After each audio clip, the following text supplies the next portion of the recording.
ছিলেন সেই সময় দাঁড়িয়ে যে মহিলা শিক্ষার কতটা গুরুত্ব আছে, মহিলাদেরকে স্বাবলম্বী করতে গেলে, মহিলাদেরকে ক্ষমতায়ন করতে গেলে, মহিলার জাগরণ করতে গেলে, মহিলাদেরকে সমান অধিকার যদি আপনি দিতে চান, সেই সময় তিনারা বুঝতে পেরেছিল মহিলাদেরকেও শিক্ষিত হতে হবে।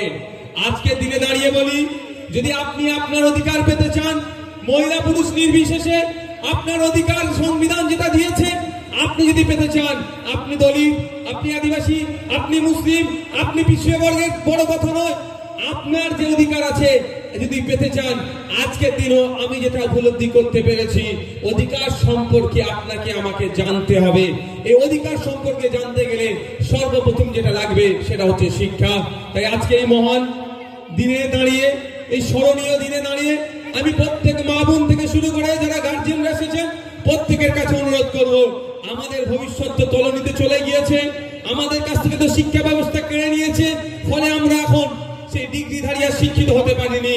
আমি অনুরোধ করব আমাদের সন্তানগুলোকে, আমাদের পরের প্রজন্মগুলোকে, যারা কচি কচি বাচ্চারা এখানে আছেন, তাদেরকে উচ্চ শিক্ষায় শিক্ষিত করার দায়িত্ব আমাদেরকে তুলে নিতে হবে। কিন্তু অতি দুঃখের সাথে বলছি, রাজ্য সরকার সুকৌশলে আপার প্রাইমারির কাউন্সিলিংটা বন্ধ রেখেছে, সেকেন্ড পার্টের কাউন্সিলিং হচ্ছে না, আর শিক্ষকের অভাবে দেখিয়ে স্কুলগুলো বন্ধ হয়ে যাচ্ছে।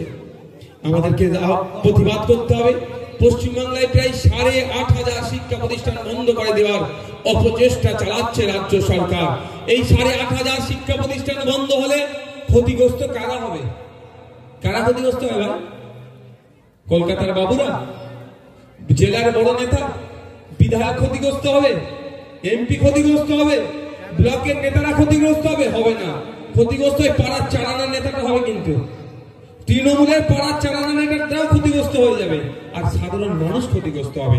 যার বাবার অর্থ থাকবে সে বেসরকারি স্কুলে গিয়ে পড়াশোনা করবে, আর যারা আমরা আর্থিকভাবে দুর্বল, তারা আমাদের সন্তানগুলো কি হবে? অর্থের অভাবে পড়াতে পারবো না, অশিক্ষিত হয়ে থাকবো, আর আমাদের এই অশিক্ষার সুযোগটা নিয়ে 500,000 টাকা করে দিয়ে ভুল বুঝিয়ে রেখে দেবে।